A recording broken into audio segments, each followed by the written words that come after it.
आइए सबों को यीशु है। आइए हम लोग निकालेंगे वही व्यवस्था विवरण जो हम लोग ने पढ़ा। व्यवस्था विवरण 28 उसका 58 से आखिरी 68। व्यवस्था विवरण 28 उसका 58 से 68। ये पुस्तक जो है, इस चैप्टर में हम लोग का रूपरेखा यही प्रकट करता है कि आज्ञाकारिता यदि हम हैं तो हमें आशीर्वाद परमेश्वर की ओर से मिलता है, और यदि हम अवज्ञा हैं, आज्ञाकारी नहीं है, तो हम लोग को अभिशाप का सामना करना पड़ेगा। तो व्यवस्था विवरण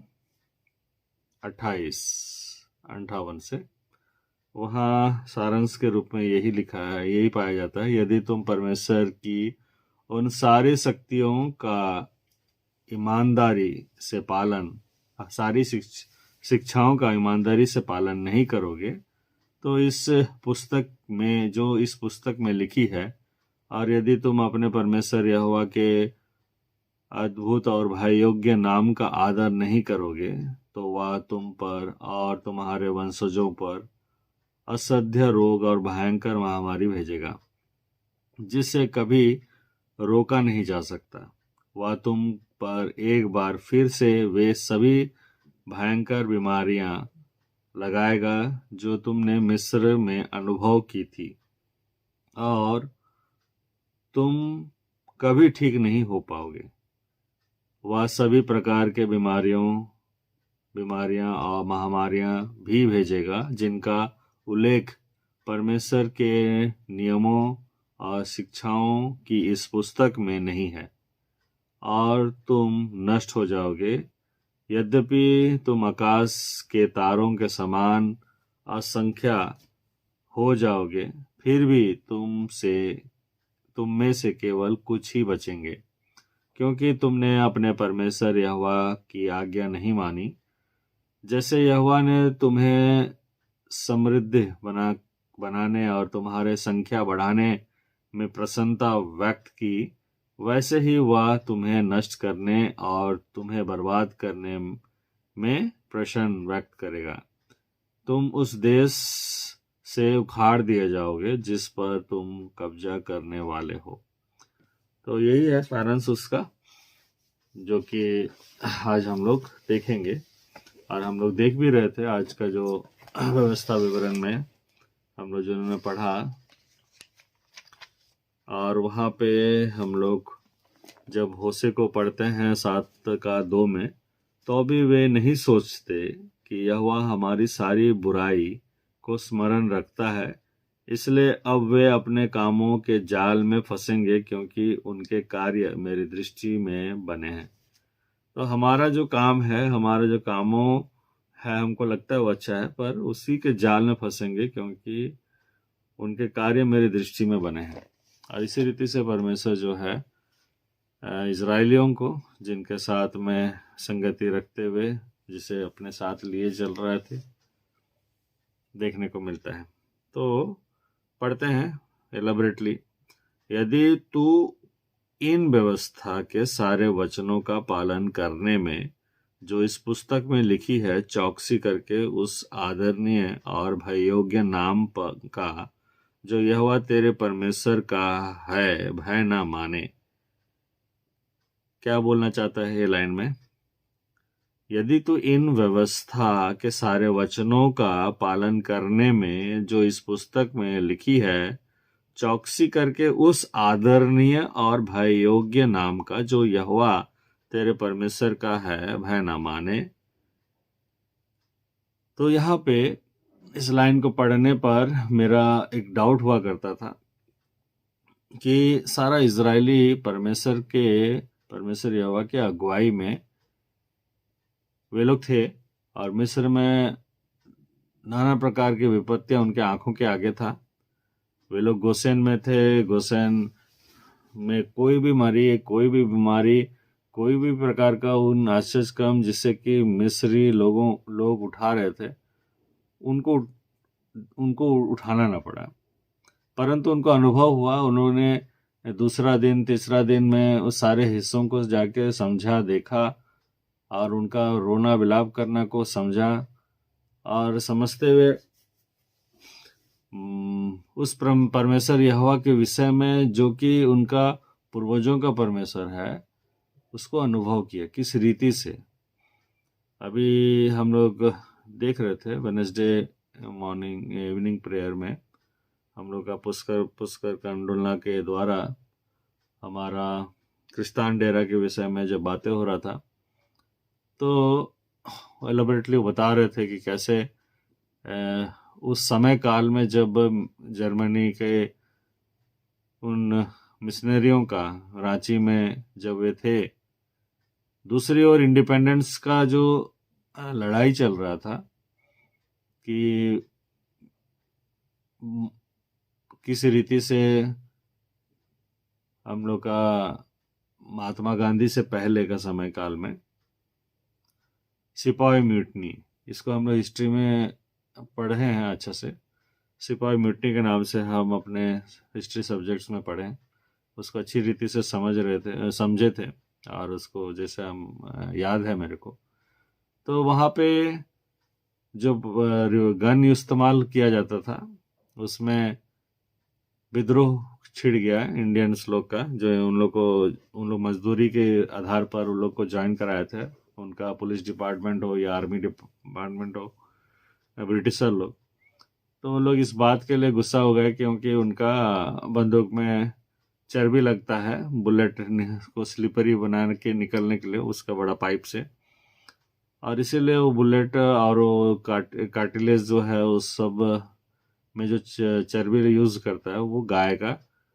और सुअर का होने के कारण जो है मुस्लिम विरोध किया कि हम लोग का धर्म को खराब करते रहे, और इधर हिंदू लोग विरोध किया कि हम लोग का धर्म का विरोध में ये सारा चीज़ हो रहा है, और इसीलिए वो लोग ने अपने ही कैंप में ही विद्रोह किया। उन्होंने उसको यूज़ करना मना किया, लेकिन उसके बावजूद में ब्रिटिश लोग का जो हेड था उन लोगों को ही मारा, और ऐसे होके ये चीज़ फैल गया और एक तरह से आंदोलन के रूप में पूरा देश में होने लगा। और उसी का ही आंदोलन के दरमियान में उन्होंने सोचा कि ये क्या कि चारों ओर के लोग हैं जो कि सुसमाचार प्रचार करने वाले जितने बाहर के थे उनको वैसे ही समझा कि सब ब्रिटिशर लोग हैं, और ये लोग यहाँ पे आके इस रांची में जैसे भी हैं उनका बारे में चर्चा और हो हल्ला हुआ लोकल। लेकिन बाहर से एक मॉब यानी कि एक झुंड जब उसको आ रहे थे तो उनको रियलाइज हुआ कि ऐसा हो सकता है, और उन्होंने वहां से भागा। और अराउंड 40 किलोमीटर का कवरेज के अंदर में वो जगह आता है, और उसका नदी को क्रॉस करने का स्थान को जो भी गया है वो अनुभव किया होगा कि वो एक तरह का पहाड़ी एरिया जैसा लगता है। उस हाइट में पानी जो है भर जाना और इस जगह से उस जगह पार होना टापू के नहीं है, और टापू का चारों ओर तो हम लोग नहीं अनुभव किए हैं, परंतु वो एक टापू है जैसे कि उस टापू के बीच में चले जाओ और वहां से पूरा रास्ता कट ऑफ हो जाता है, एक ब्रिज भी बना है दूसरी तरफ से। तो हम लोग पाते हैं कि वो लोग फेस किए, संसार भी इसी रीति से फेस करता है। बीते दिन एक कुंभ के नाम से आचार्य मसीह का हम देख रहे थे, तो वहाँ पे कुंभ में डुबकी लगाना का विशेषता बताते हुए प्रकट कर रहा था आचार्य कि किस रीति से आदमी अपने आप को पापों से धो देता है। और यही बाइबल में नमान के विषय में हम लोग जानते हैं, बपतिस्मा के विषय में हम लोग जानते हैं। ये वाला हिस्सा का देखने का नजरिया और उसको लेने का नजरिया कैसा है, इज़राइल उसको कैसे लिया विपत्तियों को जब ये मिस्र में पड़ा, मिस्री लोग जो दोस्त यार बन गए थे कामकाज के द्वारा, उनके यहाँ कामकाज करते हुए वो लोग जब उसका बखान किया, वो लोगों ने कैसा अनुभव किया परमेश्वर को, इजरायली लोग कैसा अनुभव करते हुए इसका बारे में जानती लिया, क्योंकि उनके गोसेन में तो ये सारी बातें नहीं घटी। और मिशनरियों के समय में मिशनरियों लोग जो भागे थे उस पार हो गए थे, वो गज का टूटना और वहां ब्रिज के रूप में बनना और वो लोग वहां से क्रॉस करना, और फिर 2 दिन 3 दिन के अंदर के बीच में भूखा रहना, और फिर उनको वहां के लोकलाइट्स जो है वो लोग हेल्प करना। सब कुछ अलग अलग रास्ता के आधार पर ही सारा काम होता है, और कोई इसको कैसे बखान करता है किस रीति से। और हम लोग जैसे कि कुंभकाचार्य के मसीह के उसका वीडियो देखने से पता चलता है कि जो हिंदू लोग हैं उसका किस रीति से उसका प्रगटीकरण है, कैसा वो आया और कैसा वो बना और कैसा उसमें उनका देवी देवता भाग लिया और क्या क्या चीज निकल के आता है। यही सारा चीज जो है हो रहा है। आज शायद उनका लास्ट है, और हमारे बाइबल का पढ़ना और हमें समझना और हमें समझ के परमेश्वर का भय मानना या नहीं मानना, ये हम लोग अपने बीच में देखते हैं। तो यही मेरा विचार था कि लोग परमेश्वर को के अगुवाई में छुड़ाया गया मिस्र से, और फिर कनान देश के रास्ता अराउंड 40 वर्ष हो गया, कुड़कुड़ाते बुड़बुड़ाते हुए यही सोच रहे थे कि हम 40 वर्ष तक घूम रहे हैं और अभी तक कनान देश में हमको घुसने नहीं मिल रहा है। ऐसा कैसे वो लोग कर पाए और कैसा वो लोग कुड़कुड़ा बुड़बुड़ाते हुए परमेश्वर के विरोध में हुए। यह वचन बताता है, यदि तू इन व्यवस्था के सारे वचनों का पालन करने में जो इस पुस्तक में लिखे हैं चौकसी करके के बाद में क्या लिखा है, उस आदरणीय और भय योग्य नाम का जो यहोवा तेरा परमेश्वर है भय न माने। यानी कि वचन हमारे सामने व्यवस्था के रूप में परमेश्वर का और से मूसा लेते हुए आया, क्योंकि उन्होंने देखना ना चाहा, वहां रहना ना चाहा, और वो दिया मूसा। और मूसा के हाथ से जब और कहा उस मूसा के मुख से जब सुना जा रहा है तो भय ही नहीं है, क्योंकि उन्होंने दृश्य रूप से परमेश्वर को देखा नहीं, और इसलिए वहां पे उससे नहीं सुना व्यवस्था, इसलिए वो जो सारा भय जो था वो है ही नहीं। और वो मूसा के द्वारा जब इसको बताया जा रहा है तो फिर वो लोग ने उसको मानने और उसके आधार पर चलने का नहीं सोचा। आज धर्मशास्त्र हमारे पास है और हम लोग पाते हैं जो उसको नहीं पढ़ता है वो कहीं कोना में पड़ा हुआ धूल जमते रहता है। वो धूल किसके ऊपर में जमते रहता है ये हम अनुभव नहीं करते हैं कि हम परमेश्वर के ऊपर में धूल मने गिरते हुए वो वचन जो है वो वचन वहां पड़ा रहता है, कोई कोना में फेंका हुआ रहता है, पन्ना फटते हुए रहता है। यही बातें यही लाइन में है, यदि तू इन व्यवस्था के सारे वचनों का पालन करने में जो इस पुस्तक में लिखे हैं, आगे अपने साथ जोड़ते हुए परमेश्वर को बोलना चाहता है, चौकसी करके उसके उस आदरणीय और भय योग्य नाम का जो यहोवा तेरा परमेश्वर का है भय न माने। आप वचन को सोचते हैं कि हम उसका ऊपर में भय ना मानेंगे, परंतु वचन के जगह में खुद परमेश्वर है, वचन ही परमेश्वर है, और हम उसको उस रीति से देखते हैं जैसा कि आज हम एक नमान का हिस्सा को पाते हैं बाइबल में, एक बपतिस्मा का हिस्सा को पाते हैं, और उसी को कुंभ के हिस्से में दूसरा लोग जो है देखने का नजरिया जो है उनका किस रीति से है।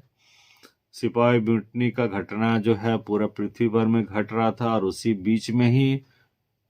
4 मिशनरी जो भी थे वहां पे उनको भागना पड़ा, और वो भाग रहे थे प्रैक्टिकली दृश्य रूप से उन्होंने किस रीति से वकान किया कि आज हमारे लिए वो इतिहास है, और हम उसको स्मरण करते हुए हम कभी वहां पे चले जाते हैं देखने के निमित्त, और फिर घूम घाम के पिकनिक मना के हम लोग लौट आते हैं।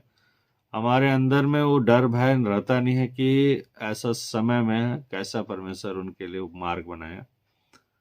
और उसको जब इतिहास के रूप में हमारे बीच में रखता है हम उसको देखते कैसा है, कैसा विचारते हैं कि वो कैसा हुआ, और जब हमारे ऊपर में घटता है हम कैसा चिल्ला उठते हैं, डर जाते हैं, घबरा जाते हैं, और उसके बाद में हम लोग कैसा उसको बखान करते हैं। ये सारे बातें जो है समझने का विषय है। और यहाँ पे वचन को बताना चाहता है कि ये जो तू करता है, चौकसी करके उस आदरणीय और भय योग्य नाम का जो यहोवा तेरे परमेश्वर का है भय न माने, तो यहोवा तुझको और तेरे वंश को अनोखे अनोखे दंड देगा। वे दुष्ट और बहुत दिन रहने वाले बहुत दिन रहने वाले रोग और भारी भारी दंड होंगे। तो ऐसा ऐसा दंड, वो दंड जब मिलता है तब अनुभव होता है कि हम कहाँ फंस गए और कैसे हो गए, और ये सारी बातें जो है देखने को मिलता है। और वे मिस्र के उन सब रोगों को फिर तेरे ऊपर लगा देगा जिनसे तू भय खाता था, और वे तुझ में लगे रहेंगे। वे तुझ में लगे रहेंगे, कंटिन्यूसली लगे रहेंगे। वचन इस तरह से बताता है कि मिस्र में जो विपत्तियां मैंने डाली थी उसका एक अंश भी तुझे नहीं छुआ, परंतु तुम उन लोगों से सुना होगा जिनका यहाँ काम करने जाता था, क्योंकि यहाँ पे लिखता है आखिरी पद में 68 में कि और यहोवा तुझको नावों पर चढ़ाकर मिस्र में उस मार्ग में लौटा देगा जिसके विषय में मैंने तुझसे कहा था कि वह फिर तेरे देखने में न आएगा, और वहां तुम अपने शत्रुओं के हाथ दास दासी होने के लिए बिकाओ तो रहोगे, परंतु तुम्हारा कोई ग्राहक ना होगा।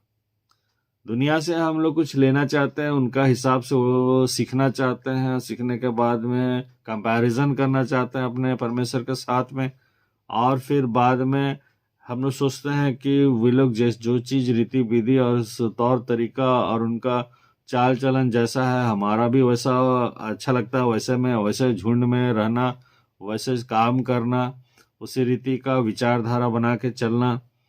तो इसलिए यहाँ पे परमेश्वर भी बोलना चाहता है कि और वहां तुम अपने शत्रुओं के हाथ दास दासी होने के लिए बिकाओ तो रहोगे, परंतु तुम्हारा कोई ग्राहक ना होगा। वही लोग तुझे अपनाएंगे नहीं, और तुम जो सोच रहा है कि हम यहाँ से निकल कर फिर वहां जाते हुए वही स्वभाव वही आचरण जो व्यतीत करते थे और उसमें जो बहुतायत देखने को मिलता था और कितना वैभव वाला शहर और शहरपना सब कुछ दिखाई दे रहा है, वो सब में तुम प्रवेश करना चाहते थे। वो सब कुछ को प्राप्त करने भी के लिए भी वे लोग के संगति तुम्हें नहीं मिलेगा। लिखता है कि दास दासी होने के लिए बिकाओ तो रहोगे, परंतु तुम्हारा कोई ग्राहक ना होगा। एग्जाम्पल के रूप में आज अमेरिका में सिटीजनशिप जो है उसको हम लोग न्यूज में देख रहे हैं कि यहाँ पे बड़ी बड़ी बातें कर रहे थे वो सारे लोग क्रिश्चियन मिशनरी के विषय में और उनको और यहाँ के मसीहों के विषय में, और उन्हें सताने का प्रयास करने का चारों ओर सुनाई दे रहा था, परंतु उन्हीं का दशा कैसा हो गया जो कि वो लोग ही निकाला जा रहा है, जिसका वहाँ पे वीजा और सब कुछ भी है, ग्रीन कार्ड होल्डर बनने के लिए भी चाहिए उनको $1 मिलियन यानी कि 10 लाख रुपए। आज वो करोड़ों में हो गया कि उसको अगर वहाँ के ग्रीन कार्ड चाहिए तो, वहाँ का जिंदगी चाहिए तो, वहाँ का जीवन चाहिए तो। और परमेश्वर जो है ऐसा ही करता है, निकाल देता है उनको।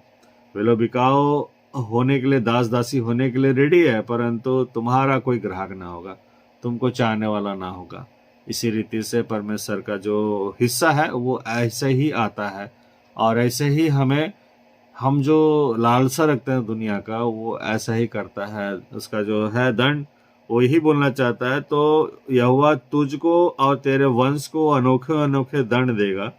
वे दृष्टि और बहुत दिन रहने वाले रोग और भारी भारी दंड होंगे, और वह मिस्र के उन सब रोगों को फिर तेरे ऊपर लगा देगा जिनसे तू भय खाता था, और वे तुझ में लगे रहेंगे। और जितने रोग आदि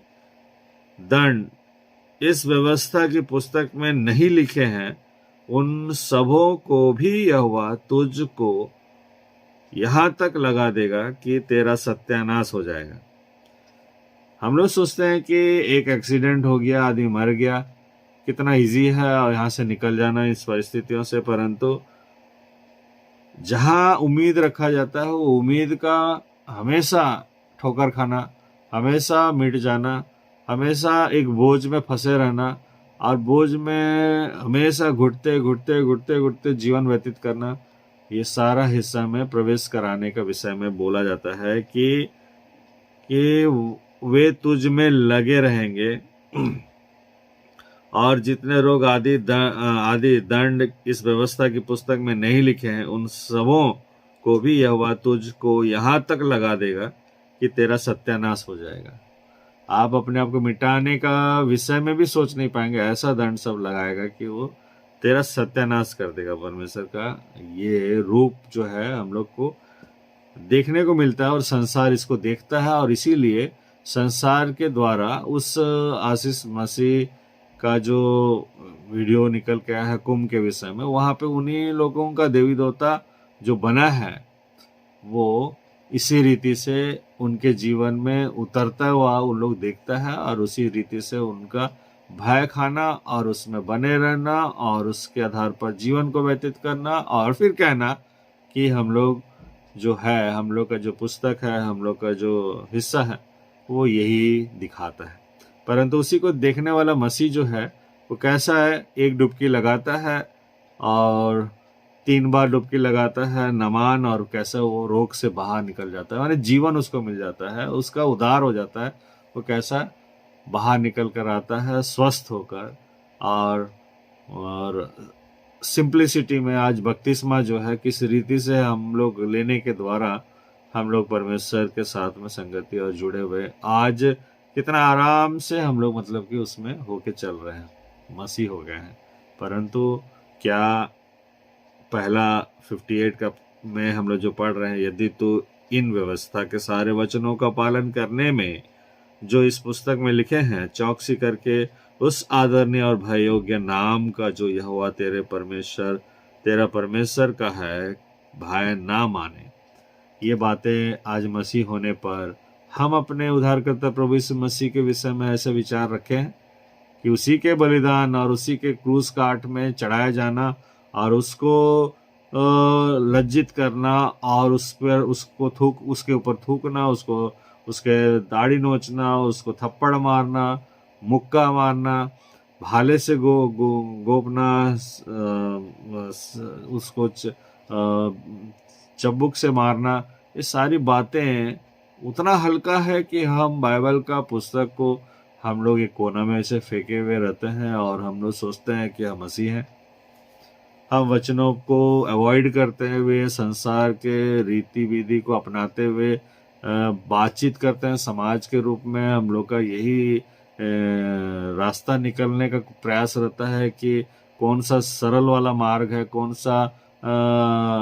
आरामदायक हिस्सा है जीवन का, कि हम उसी यही सुने और उसी को ही अपनाएं और उसी के आधार पर जीवन व्यतीत करें और इसी तरह से मसीह भी कहलाया जाए।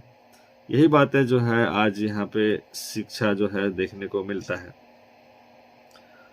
और हम पाते हैं आगे को कि और तू जो अपने परमेश्वर यहोवा की ना मानेगा, इस कारण आकाश के तारों के समान अनगिनत होने के बदले तुझ में से थोड़े ही मनुष्य रह जाएंगे। कहाँ पहुंचने के लिए? मसीह होकर, मसीह का जो वरदान है होने का वजह से वरदान है, वो थोड़ा ही रह जाएगा।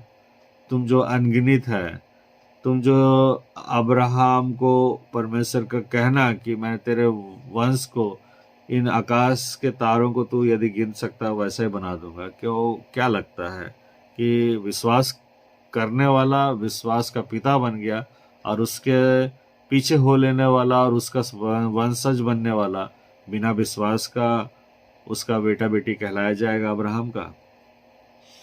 मसीह के पीछे मसीह का स्वभाव लेते हुए नहीं चलने वाला, क्या मसीह जो तकलीफें और सारा चीज को उठाया वो करते हुए मसीह कहलाया गया जगत का? क्या उसका बेटा बेटी है, उसके पीछे चलने वाला चेला भेड़ ये कहलाने वाला वो बनेगा जो कि वो स्वभाव को अपनाया नहीं है? नहीं हो सकता। यह वचन बोलता है, और तू जो अपने परमेश्वर यहोवा को ना मानेगा, इस कारण आकाश के तारों के समान अनगिनत होने के बदले तुझ में से थोड़े ही मनुष्य रह जाएंगे। और जैसा अब यहोवा को तुम्हारी भलाई और बढ़ती करने से हर्ष होता है, यानी हमें आशीष और आशीष के ऊपर में आशीष, अनुग्रह के ऊपर में अनुग्रह देने के लिए हर्षित होता है, वो आनंदित होता है, जो कि हम लोग देख पा रहे हैं कि परमेश्वर का ये स्वभाव है, वो संगति रखता है हमारे साथ में, वो हमसे मिलने आता है और हम ही भागते हैं। यही बातें जो है यहाँ पे बोलना चाहता हूँ। जैसा अब यहोवा को तुम्हारी भलाई और बढ़ती करने से हर्ष होता है, वैसे ही तब उसकी तुम्हारा नाश वरन सत्यानाश करने से हर्ष होगा। और जिस भूमि के अधिकारी होने को तुम जा रहे हो, उस पर से तुम उखाड़े जाओगे।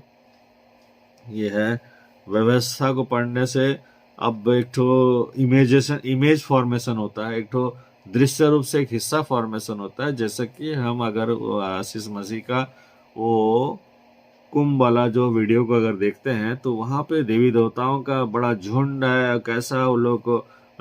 रास्ता बनाया है, कैसा आज कुंभ का जो है समय आया है कि सारे लोग जो है जा रहे हैं और वहाँ पे डुबकी लगाते हुए सोच रहे हैं कि उनका उद्धार हो जाएगा। और वहीं के लोग जो है वो बोलना चाहते हैं, ये कौन सा मान समय आया हुआ है तुम लोग और वहाँ पे डुबकी लगा रहे हैं, यहीं तो बेविचार और यहीं तो आंखों का अभिलाषा पूरा हो रहा है, और यहीं तो ऐसा ऐसा बुराई हो देखने को मिल रहा है कि तुम उसको छोड़ नहीं रहे हो, बस यहाँ पे पिकनिक मनाने के समान आए हो। और इसीलिए वहीं पे ही जो एहसास होता है, जो जिसका भय होना चाहिए परमेश्वर का, वो भय दिखता ही नहीं। और इसीलिए परमेश्वर का भी कहना है कि इतना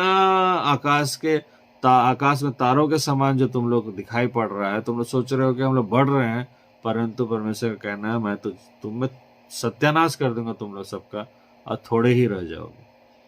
तो यही बातें जो है आज हम एक एक को समझना है, एक एक को ध्यान देना है कि कुंभ में डूबने के बाद में वे लोग अपना उद्धार को देख रहे थे, और हमारा उद्धार करने वाला प्रभु यीशु मसीह है, और वो हमारा उद्धार कर दिया है। परंतु हम भी इस स्थान को जो परमेश्वर का है, पुत्र के द्वारा हमें दी गई है, हम उसको पिकनिक स्पॉट बनाकर उसमें अपनी सारे लालसाओं को पूरा करते हुए अपने जीवन को व्यतीत कर रहे हैं। तो क्या हम उस विश्राम में जो परमेश्वर का है उसमें प्रवेश कर जाएंगे? थोड़े ही रह जाएंगे। जो सीरियस है, जो ध्यान लगाता है, जो उसके पुस्तक और उसका व्यवस्था को मानता है, चाहे उसके आधार पर चलते हुए उसका उस आदरणीय और भय योग्य नाम का आदर करता है, वही सिर्फ और सिर्फ परमेश्वर के उस नई आकाश और नई पृथ्वी में प्रवेश करेगा, नहीं तो वो प्रवेश ही नहीं कर सकता है। ये हम एक को जानना और समझना आवश्यक है। और यह तुझ को पृथ्वी के इस छोर से लेकर उस छोर तक के सब देशों के लोगों में तितिर बितिर करेगा, और वहां रहकर तू अपने पुरखाओं के लिए अनजान काठ और पत्थर के दूसरे देवताओं की उपासना करोगे, और उन जातियों में भी कभी चैन न पाओगे, और ना तेरा पांव को ठिकाना मिलेगा, क्योंकि वहां यहोवा ऐसा करेगा कि तेरा हृदय कांपता रहेगा और तेरी आंखें धुंधली पड़ जाएगी और तेरा मन व्याकुल रहेगा। तो ये जो हिस्सा है, इसको समझने के विषय में यही है कि तेरा पांव को ठिकाना जो है वो ना मिलेगा। तो आज जो पांव मेरा का जो ठिकाना है, यानी कि वो है बोल के आप कैसा आत्मिकता में देखते हो कि आपका चट्टान अगर प्रभु यीशु मसीह है, तो आपका ठिकाना जो है वो आप अकेला भी रह जाएंगे तभी भी आपको मालूम है कि आप उसमें होकर पूर्ण हो। उसके आगे और पूर्णता कुछ ऐसा है नहीं जिसको कि हम आगे बढ़कर उसको ले लें, एक ही में एकदम पूर्ण हो गए। लेकिन यही जो है इसका ठिकाना के विषय में बोलता है, तेरे पाँव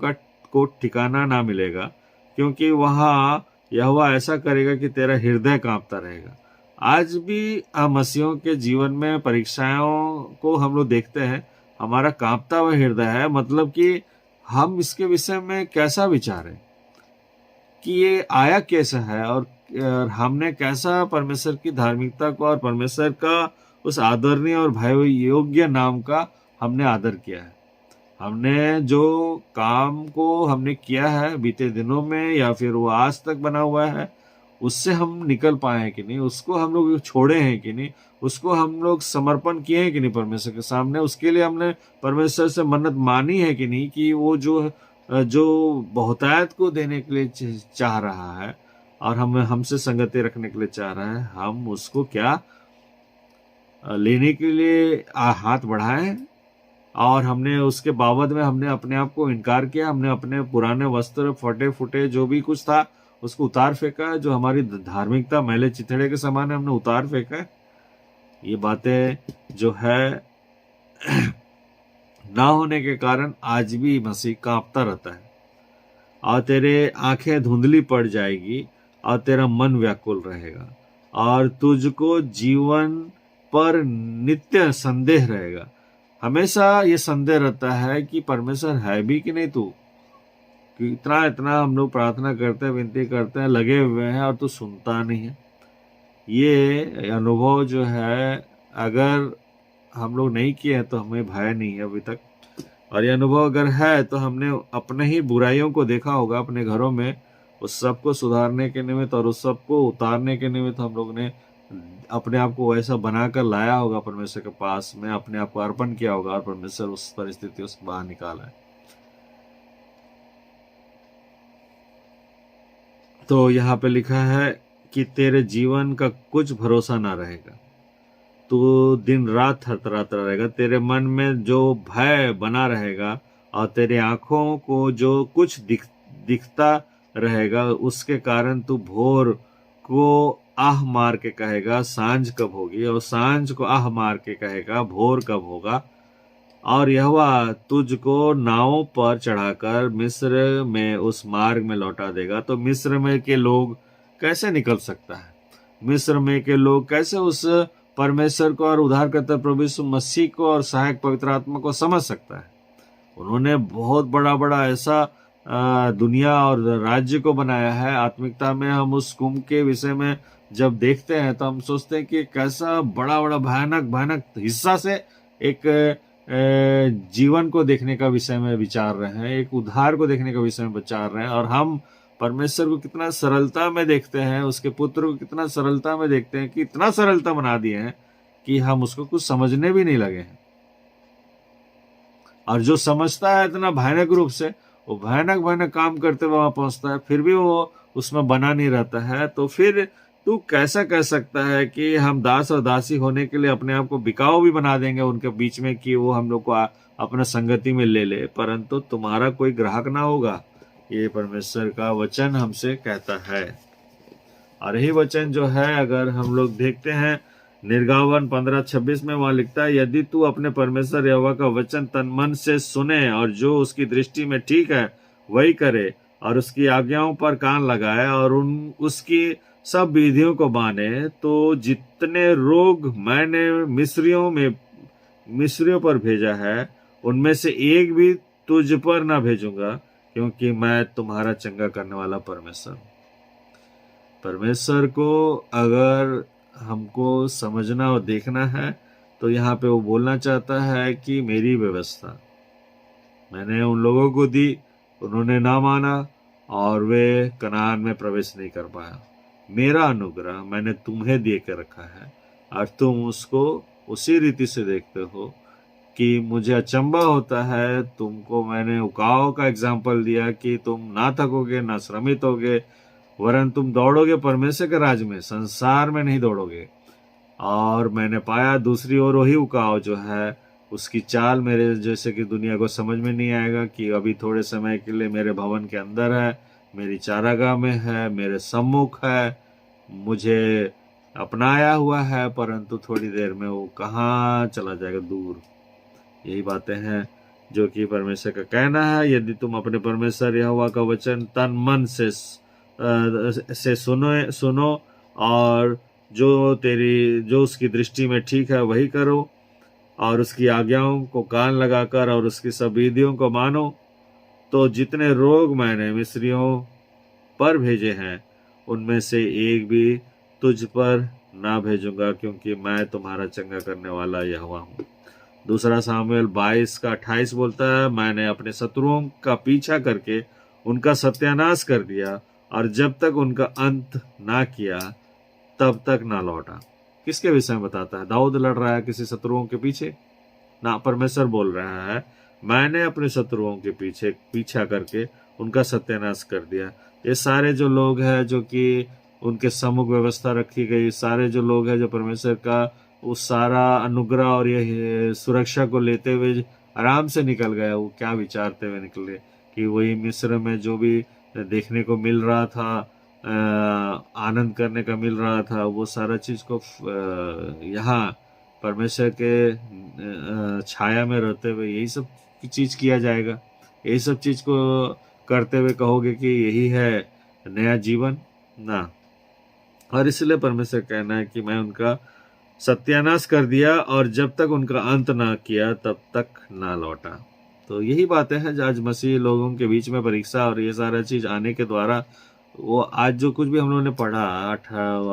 28 का व्यवस्था विवरण 28 का 58 से लेकर 68 के दरमियान में वो क्या उसका अनुभव होता है हमें। हम मिस्रियों के विषय में अनुभव कर पाते हैं कि कैसा उनको उस समय काल में जब कोई ध्यान ना देगा, अरे मेरा यहाँ तो सिपाही म्यूटनी के आधार पर हम इंडिपेंडेंस के लिए लड़ाई कर रहे थे, तुम्हारा 4 तो मिशनरियों का जीवन के विषय में हमें क्या लेना देना है।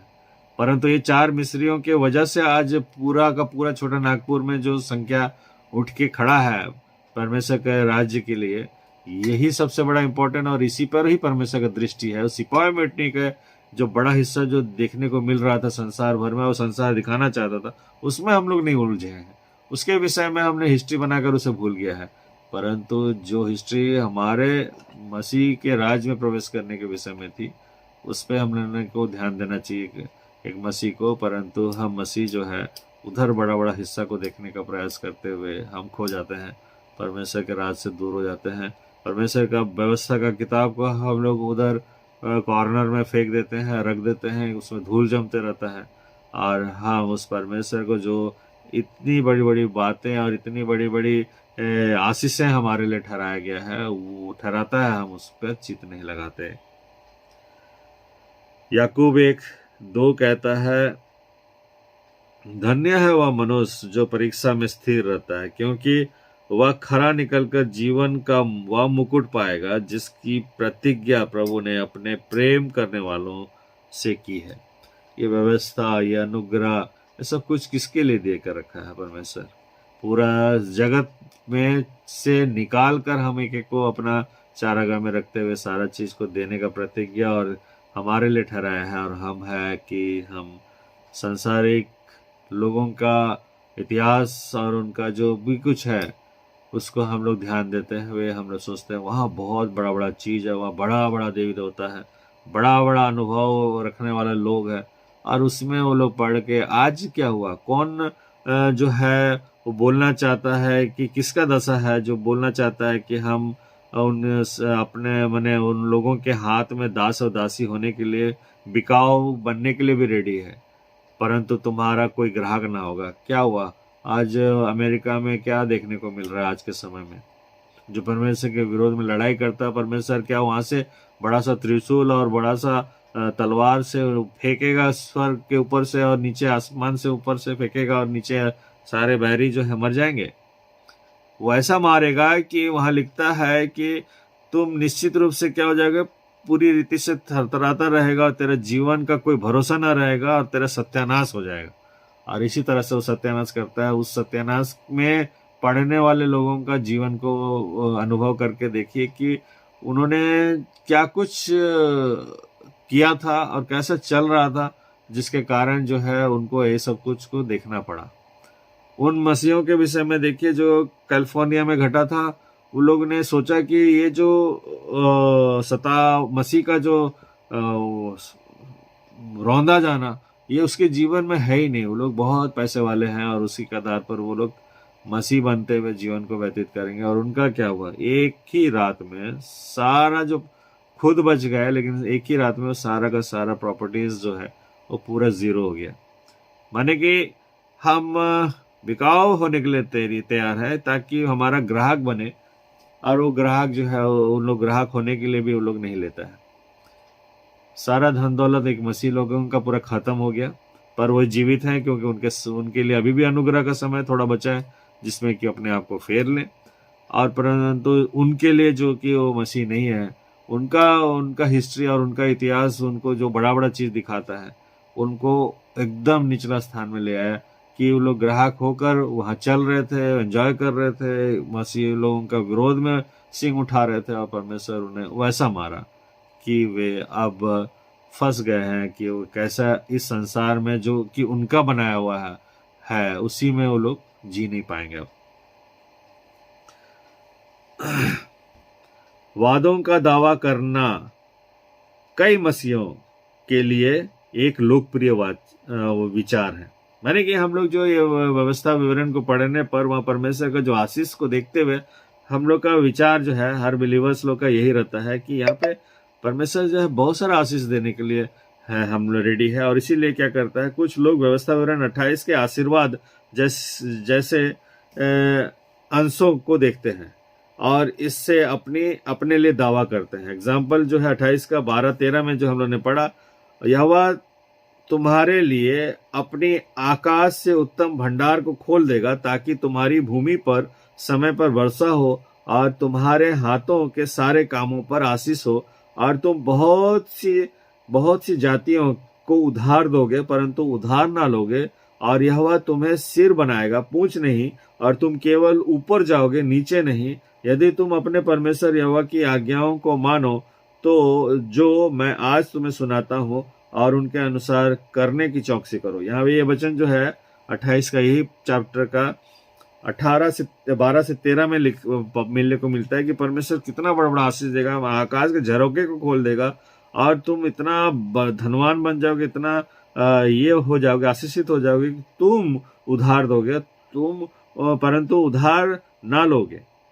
और तुम सिर बनोगे पूंछ नहीं बनोगे। और इसी को जब हम लोग देखते हैं, बहुत सारे चर्च जो है इसको प्रचार करते हुए मसीहों में वो खुशी और आनंद को ले आता है, जो कि आज कैलिफोर्निया के लोगों ने वैसे ही विचारा था। परंतु जो आगे का लाइन था, यदि तू अपने परमेश्वर यहोवा की आज्ञाओं को मानो जो मैं आज तुझे सुनाता हूँ और उनके अनुसार चलने की चौकसी करो, तब ये सारा चीज आएगा। इस पर ध्यान नहीं दिया। यह आयत अच्छी लगती है, कौन नहीं चाहेगा कि स्वर्ग के खजाने उन पर खोले जाएं। परंतु इस वचन को जब हम लोग आगे 28 का 58 से 68 जब हम लोग ने पढ़ा तो क्या पाया, वो वाला हिस्सा जो है आता है, स्थापित हो वाह, यानी कि जो 27 का 26 और 27 अगर हम लोग पढ़ेंगे यही व्यवस्था विवरण में, स्थापित हो वाह जो इस व्यवस्था के वचनों के अनुसार ना चले, और सब लोग कहें आमीन। यहोवा तुझको मिस्र के से फोड़े और गिल्टियां और खुजली से पीड़ित करेगा और तू चंगा ना हो सकेगा। बहुत से लोग ईश्वर के इस वादे का हवाला नहीं देते। जब कोई बढ़ती का विषय में जब चर्च में प्रचार किया जाता है तो लोग आनंदित हो जाते हैं और उसका खोज में डिमांड करने लगते हैं कि परमेश्वर मेरे को ऐसा दे, वैसा दे, ऐसा कर। परंतु जब पनिशमेंट का विषय में बातें होता है कि तू यदि उसका व्यवस्था और उसको जो कि यहाँ पे हम लोग ने पाया कि क्या लिखा है, आदरणीय और भय योग्य नाम का जो यहोवा तेरा परमेश्वर का है भय ना माने, यानी कि वचन को ना मानोगे। और इस्राएली लोग क्या कर रहे थे, परमेश्वर का भय तो मान रहे थे, परंतु जैसा उसका वचन आया वचन को नहीं माना। और यही कारण है कि वचन को ना मानने के कारण जो परमेश्वर को देख भी रहे थे बादल के रूप में, रात्रि की घड़ी में वो उजियाला लाता था ताकि वो लोग मार्ग पा सकें, और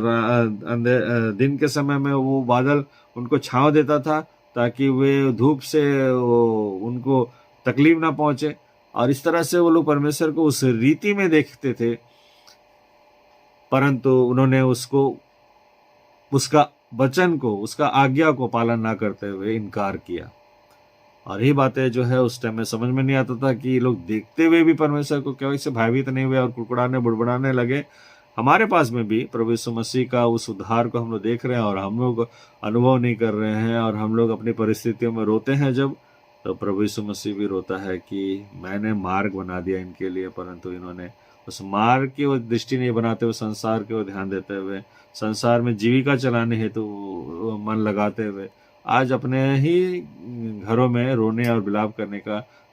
माने कि स्थान को ले आया, जबकि मैं उनको वो राज्य देने वाला था जिसमें कि नई आकाश और नई पृथ्वी का अनुभव होगा और वे लोग बहुतायत से अपने जीवन को जीवन व्यतीत करने पाएंगे मेरी संगति में, और हम उसको नहीं बना पाए अपने लिए,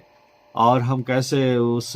का दूसरा आगमन में जब वो आएगा तो उसमें हम कैसे प्रवेश करेंगे। इसलिए जो तू संख्या में आसमान के तारों के समान अनगिनित हो, जिसको कि मैं बढ़ाने के निमित्त आनंदित रहता हूं, तुम थोड़े ही रह जाओगे, ये उसका कहना है। और बात यह है कि आप एक के बिना दूसरे को प्राप्त नहीं कर सकते। जब तक आप सांपों को स्वीकार करने के लिए तैयार नहीं होते, तब तक आप आशीर्वाद स्वीकार नहीं कर सकते। अगर इस श्राप के विषय में जो लिखा गया आज 58 से 68 में हम लोगों ने जो पढ़ा, इसको अगर आप अनुभव करते हैं कि ये मेरे जीवन में अगर आ जाएगा तो मेरा क्या होगा, तभी जाके आप उस आशीषों की ओर ध्यान बनाने के निमित्त कि वो हमें प्राप्त हो। इस जो यहाँ लिखा है कि जो मिस्र में जो अनुभव तुमको हुआ कि वहां पे जो विपत्तियां दिया था, उस अनुभव को अगर तुम हमेशा याद रखोगे तो फिर तुम जान पाओगे कि मिस्र में के उस विपत्तियां का अनुभव परमेश्वर हमको नहीं कराना चाहता है, वरन वो अपने राज्य का अनुभव कराना चाहता है। इसलिए हमको उसको प्राप्त करने के निमित्त उसी ईश्वर का जो हमारी अगुवाई करता हुआ लिए चलता है, उसके जो है आदरणीय और भय योग्य नाम का हमें आदर करना चाहिए। और इसीलिए वो जो मार्ग बताता है, क्रूस उठाने के विषय में बातें करता है, उसको हमें अपनाते हुए चलना चाहिए, नहीं तो हम इसको नहीं प्राप्त कर सकते हैं। पुराने नियम के तहत परमेश्वर ने आज्ञाकारिता के लिए आशीर्वाद का वादा किया था। इनमें से कई आशीर्वाद भौतिक यानी फिजिकल फॉर्म में पाया जाता है। ये फर्टिलिटी, सक्सेस, हेल्थ, प्रॉस्पेरिटी, ये सारा चीज जो है आज कैलिफोर्निया में वो लोग ले लिए, परंतु वो फिजिकल फॉर्म में था और ये उस घड़ी का नियम के आधार पर था जो पुराना नियम है। हमारे लिए यह अच्छी खबर है कि हम ओल्ड कोविनेंट में यानी पुराने नियम के अधीन में नहीं है। अगर हम होते तो हम अभिशाप के अधीन होते, यानी कि कैलिफोर्निया के लोग ने उस सारे चीजों को तो फिजिकल फॉर्म में ले लिया था। फर्टिलिटी हुआ, सक्सेस हुआ, हेल्थ हुआ, प्रॉस्पेरिटी हुआ, सब कुछ उनके पास था, परंतु पुराने नियम में ही ये आ गया था कि यदि तुम तो इन व्यवस्था के सारे वचनों का पालन करने में जो इस पुस्तक में लिखे हैं, चौकसी करके उस आदरणीय और भय योग्य नाम का जो यहोवा तेरा परमेश्वर का है भय न माने, तो ये सारा दंड तुम्हारे में उतर जाएगा। और वही सारे चीज हो गया। उन्होंने आशीष तो पाई फिजिकल फॉर्म में, परंतु फिजिकल फॉर्म वाला आशीष के जो पाठ है वो पुराना नियम का आज्ञा के आधार पर है। और इसीलिए हमारा भी चाहत होता है कि हम भी फिजिकल फॉर्म में, दृश्य रूप से हाथों में लेते हुए उस सारी चीजों को प्राप्त कर लें। और इसीलिए उसके आधार पर वचन भी ऐसा बोलता है कि अगर उसके नाम का, आदरणीय नाम का और उसका भययोग्य नाम का अगर हम लोग आदर नहीं करते तो हम लोग को ऐसा पढ़ेंगे। लेकिन आज अगर हम लोग नया नियम में है तो यहाँ पे कोई फिजिकल फॉर्म का कोई आशीष नहीं लिखा हुआ है। हमारे लिए अच्छी खबर है कि हम पुराने नियम के अधीन नहीं है। अगर होते तो हम आशीष अभिशाप का अधीन होते। रोमियो 6:14 में कहता है, क्योंकि तुम पर पाप की प्रभुता ना होगी, इसलिए कि तुम व्यवस्था के अधीन नहीं वरन अनुग्रह के अधीन हो। ये बोलना चाहता है पौलुस 6:14 में, तुम लोग पाप के जो, क्योंकि तुम पर पाप की प्रभुता ना होगी। कौन ये चीज को दिला रहा है हमें? हमारा उद्धारकर्ता प्रभु यीशु मसीह जो है हमारे पापों को अपने ऊपर ले लिया है और इसीलिए पाप के अधीन तुम ना होगे। पाप की प्रभुता तुम्हारे ऊपर में नहीं होगा। वचन कहता है कि पाप द्वार पर खड़ा है, वो तुझ पर तो तेरी लालसा करता है, परंतु उस पर प्रभुता कर। और इसी कारण जो है पाप की प्रभुता जो है पुराने नियम के दरमियान में जितने लोग जी रहे थे वो लोग फिजिकली सारा आशीष को देखना चाहते थे अपने जीवन में, और इसीलिए उनके सम्मुख जो था पाप इसी तरह से द्वार पर खड़ा था। पर हमारे लिए वो पाप खड़ा ही हो नहीं पाता है हमारे द्वार में, और वो हमारा लालसा भी रख नहीं पाता, क्योंकि हम उसकी वो तो फिजिकल फॉर्म वाली सारी हिस्सा को जो है दृश्य वाला सारे आशीषों को है देखना नहीं चाहते हैं। और इसी कारण है कि प्रभु यीशु मसीह में हमें मिलता है, क्योंकि तुम पर पाप की प्रभुता ना होगी, इसलिए कि तुम व्यवस्था के अधीन नहीं वरन अनुग्रह के अधीन हो। नया नियम में परमेश्वर आज्ञाकारिता के लिए भौतिक आशीष का वादा नहीं करता। यह अनुग्रह का नियम है, वह आध्यात्मिक आशीषों का वादा करता है। अगर हम लोग ध्यान से वचन को पढ़ते हैं तो हमें मिलता है। इफिसियों 1:3-4 बोलता है, हमारे प्रभु यीशु मसीह के परमेश्वर और पिता का धन्यवाद, जिसने हमें मसीह में स्वर्गीय स्थानों में हर प्रकार की आशीष दी है, जैसा कि उसने हमें जगत की उत्पत्ति से पहले उसमें चुन लिया कि हम उसके निकट पवित्र और निर्दोष हो। इन आध्यात्मिक आशीषों में अनंत जीवन, यानी जो हम लोग के पास में हम लोग को मिलता है अगर हम लोग नया नियम में विश्वास रखते हैं, अनंत जीवन है। बच्चों के रूप में गोद लिए जाने का विषय में है। हम लोग एक लेपालकपन पुत्र और पुत्रियां बन जाते हैं। इजरायली लोग नहीं बना है जो पुराने नियम के आधार पर है। हमें क्षमा मिलता है, स्वर्गीय विरासत में हमारा वहां पे है, हम लोग वहां के अधिकारी बनते हैं, और पवित्र आत्मा का वास स्थान हम लोग का देह में परमेश्वर ठहराता है। ये है जो है आध्यात्मिक आशीष। और वो जो है हम लोग जो देख रहे थे भौतिक आशीषें, वो पुराने नियम के आधार पर लोगों को मिलता है, पर आज के मसीहों के लिए नहीं है। इसलिए जो ढूंढ रहे हैं हम लोग, उससे ध्यान दें कि वो ढूंढने के विषय में हमें नहीं बोला गया है। हमारे लिए आध्यात्मिक आशीष है, ये अनंत आशीर्वाद जो है वो पृथ्वी पर किसी भी लौकिक आशीर्वाद से कहीं बेहतर है। तो हमारा जो आशीष है वो पृथ्वी के हर आशीषों के किसी भी रूप से लौकिक आशीष है, उससे कहीं बढ़कर बेहतर है। अगर आपको बेहतर नहीं लगता, आप पुराने नियम को फॉलो कीजिए। आज के समय में भी पुराने नियम को जो फॉलो करेगा उसको अवश्य मिलेगा, लेकिन उसका जब सिग्नेचर पुराने नियम के फॉलोअर बन के अगर वो बनता है तो उसके लिए वैसा ही ठहराया जाएगा, जो कि आज हम लोग ने 28 का 58 से जो पढ़ा, ऑपोजिट में हम लोग को यही मिलेगा। परंतु आज हमारा ऑपोजिट में कुछ ऐसा है ही नहीं। परमेश्वर हम लोग को अलग करके रखा है। क्योंकि हम पुराने नियम के अधीन नहीं, इसलिए हम भौतिक आशीषों के इन वादों को अपने लिए नहीं ले सकते। ये वादे अलग अलग समय में अलग अलग लोगों को अलग अलग उद्देश्य के लिए दिए जाते हैं। अगर हम लोग के बीच में जो हम लोग आत्मिक आशीषों के विषय में खोजी है, तो हमारे जीवन में अगर ये सारा चीज उतरता है तो अलग अलग समय में अलग अलग लोगों को अलग अलग उद्देश्य से दिया जाता है। तो आज जिसके पास में धन है, बहुत है, वो ये नहीं बोल सकता है कि वो नए नियम के आधार पर है। परंतु यदि नए नियम के आधार पर वो जीवन व्यतीत करते हुए इन आशीषों को पाया है, तो उसका उद्देश्य उसका अलग है। परमेश्वर उसको जब दिया है तो उसका एक उद्देश्य है। उस धन से वो क्या करे, ये परमेश्वर ठहरा है। वो अपना अभिलाषा पूरा ना करे। हम जो मांग करते हैं कि हमको ये चाहिए, हमको वो चाहिए, वो सारा चीज तभी मिलता है परमेश्वर एक उद्देश्य के द्वारा, कि उस उद्देश्य का पूर्ण हमारे द्वारा होने पाए। हम अगर सोचते हैं कि हम उसको लेते हुए हम बड़ा आनंद से, जैसा कि मिस्र को देख रहे थे वे लोग, और उसमें पड़ने वाले विपत्ति पे ध्यान नहीं दिए कि वहां पे तो तरबूज मिलता है, वहां पे तो खीरे मिलते हैं, वहां पे तो लहसुन मतलब मिक्स करके मैंने एक मसाला बनाया के खाया जाता है। तो इसलिए परमेश्वर का कहना है, मेरा वाला जो है जो दाखरस है उसमें जो झाग वाला है, उसमें जो मसाला मिला है उसको पी, और इसी से तेरे को अनुभव होगा कि तू जो क्रूस उठाने के लिए तेरे को बोला गया है, वो क्रूस में जो हिस्सा उठाया है मेरा पुत्र, और तू जो मेरे राज्य में आना चाहता है, मेरा बेटा बेटी बनना चाहता है, लेपालकपन और पुत्रियां, तो तुम्हारे आत्मिक आशीष से यही है, तुम अलग कर दिए गए हो। और इसलिए प्रभु में प्रियो, हमारा जो लालसा विलासा संसार में लगा रहता है और हम सोचते संसार से हासिल करें, ये आशीष है, नए नियम में नहीं है। और यदि इसका किसी के जीवन में है तो उसका एक उद्देश्य है और उस उद्देश्य को उसको ध्यान देना है। नहीं तो वचन कहता है कि ये जो आकाश में तारों के समान जो मैंने बढ़ाया और उसमें मेरा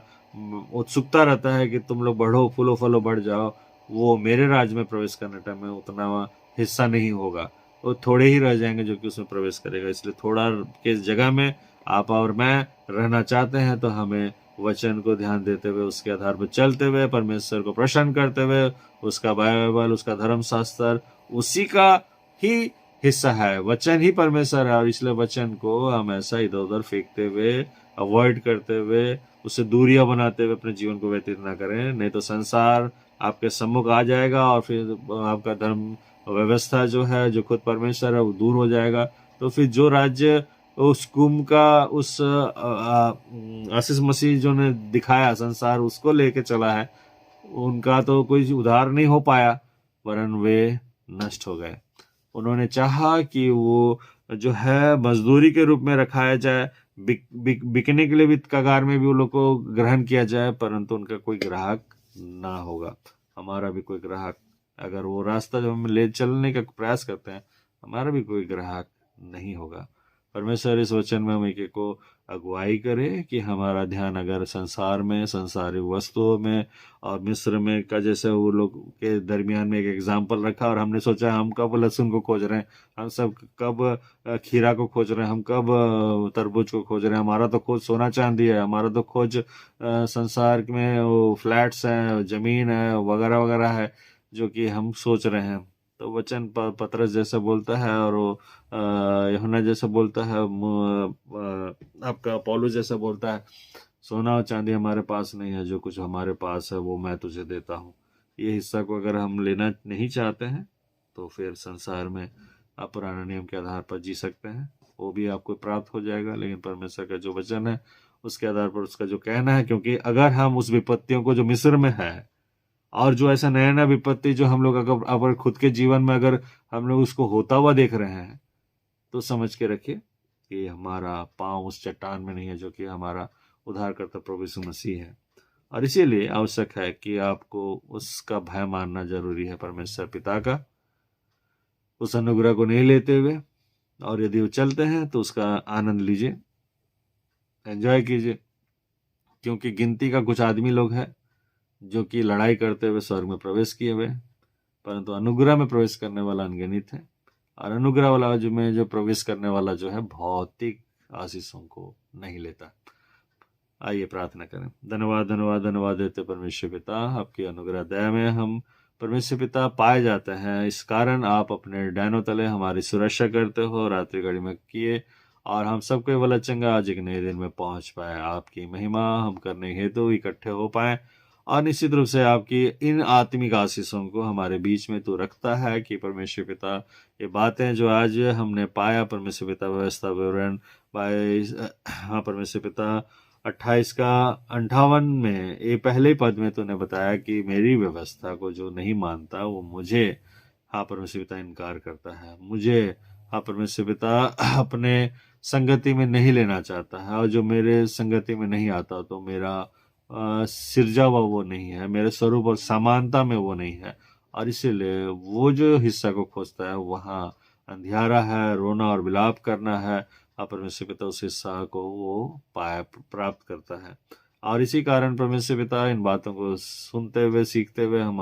परमेश्वर पिता आपको धन्यवाद देते हैं। सचमुच का हम इकट्ठा इस कारण ही होते हैं परमेश्वर पिता कि आपका वचनों को परमेश्वर पिता हम दृष्टि बनाएं, उस पर ध्यान दें, उसे ग्रहण करें और उसके आधार पर चलें। एक एक की सहायता कर परमेश्वर पिता, एक एक को अपनी त्रिएकता में अगुवाई कर, क्योंकि परमेश्वर पिता तेरी उपस्थिति के और तेरी संगति के बिना इन वचनों का खुलना और हमारे जीवन में इसका रहना और आपके साथ में जोड़े रहने के विषय में परमेश्वर पिता हम परमेश्वर पिता बिल्कुल भी ज्ञान नहीं प्राप्त कर सकते। इसलिए लाखों करोड़ों धन्यवाद देते हैं। संसार की इस रीति से परमेश्वर पिता काट के हिस्सों को लेते हुए परमेश्वर पिता बहुत कुछ बनाया, और परमेश्वर पिता उसके संगति में रहते हुए वे ठोकर खा रहे हैं, वे रोना और विलाप कर रहे हैं। उन्हें कोई सताने वाला दृश्य रूप से कोई उसके पास नहीं आया, कोई ऐसा वो गढ़ी हुई चीजों के विषय में भी वो उन्हें परेशान करने नहीं आया, परंतु वे आप ही परमेश्वर पिता रोना और विलाप करते हुए हम उनको देखते हैं, परंतु एक मसीह होने के कारण हम अपने पास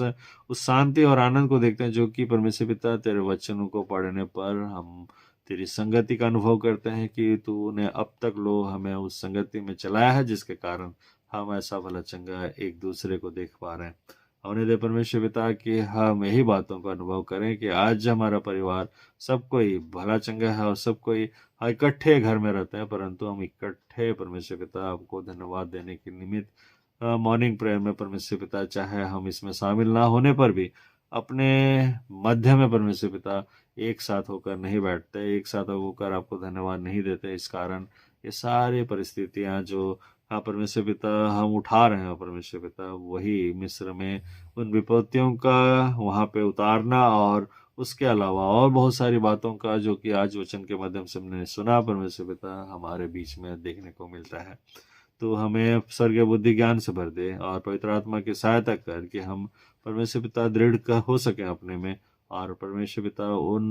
उस वस्त्र के हिस्सों को जो कि अब तक लोग हम अपने में रखे हुए हैं उसे उतार फेंकें, और तेरी ओर से जो वस्त्र श्वेत वस्त्र तू हमें पहनाता है उसको हम परमेश्वर पिता पहनते हुए अपनी दौड़ को पूरी करने पाए की अगुवाई कर।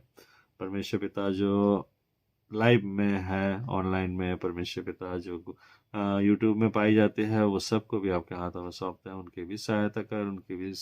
उनको भी परमेश्वर पिता तो आत्मिकता में बढ़ा, ताकि परमेश्वर पिता उनके द्वारा भी तेरी महिमा परमेश्वर पिता जैसा तू चाहता है वैसा होने पाए, क्योंकि आज हम वचनों के माध्यम से देखने पाते हैं जो तू चाहता है उस पर हमने दृष्टि नहीं बनाई, जो हम चाहते हैं उस पर हमने परमेश्वर पिता दौड़ लगाई है। इसलिए इस धार्मिकता का परमेश्वर पिता तेरी दृष्टि में मैले चिथड़े के रूप में परमेश्वर पिता तूने प्रकट किया है, परंतु जो तू चाहता है, जो तू यहाँ वचन में बताना चाहता है, उसको हम जब देखें परमेश्वर पिता देख पाते हैं। हमने उस और अपने दौड़ को नहीं बनाई थी, उस सके तौर की ओर हमने दौड़ नहीं बनाई थी, वरन चौड़े मार्ग में दौड़ बनाते बनाते में परमेश्वर पिता नाना प्रकार के परमेश्वर पिता रोग हम अपने मध्य में देखते हैं। उसके लिए आपसे क्षमा मांगते हैं। हम एक एक को क्षमा कर, एक एक को हमारे उद्धार करते प्रभु यीशु मसीह के लहू में धो शुद्ध पवित्र कर, ताकि आने वाले दिनों में आपकी महिमा के हेतु परमेश्वर पिता हम अपने आप को परमेश्वर पिता संपूर्णता उस हाबिल की नहीं, जैसा वो उस भेड़ को चुनता है, उस भीड़ झुंड में और लेकर आता है और बलिदान चढ़ाता है, वैसे उस भेड़ के समान हम हो पाए। हमें भी ये चुन लिया जाए कि हम भी परमेश्वर पिता आपके सम्मुख अर्पित किए जा सकें। अगुवाई कर परमेश्वर पिता, और क्या मांगे, ये प्रार्थना हम आपके बेटे हमारे उद्धार करता प्रभु यीशु मसीह के नाम से रखते हैं। सुनो दया से ग्रहण कर। आमीन आमीन आमीन।